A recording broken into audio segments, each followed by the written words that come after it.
everyone, it's Dana Kerigan with Kerigan Marketing, coming to you this week with our Tuesday's digital tips and tricks.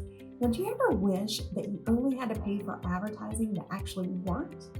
Well, Google has a product where you only pay for the ad if someone actually clicks on it and goes to your website. This way, you're not spending money on people that aren't even interested in your product. You're getting exactly the person that wants to know more about you. Stay tuned and we're going to tell you all about it. This is called pay-per-click advertising. We've all seen these ads on Google, and 50% of all website clicks are on one of these ads. Once someone clicks on your ad, they'll go straight to your website where they can explore your products and hopefully become your next customer. It's important to have a great website that is updated and, more importantly, mobile friendly.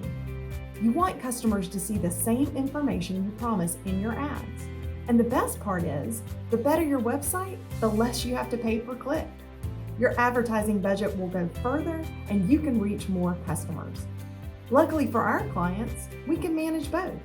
Our team specializes in website design, search engine optimization, and digital advertising. Contact us today for a free consultation.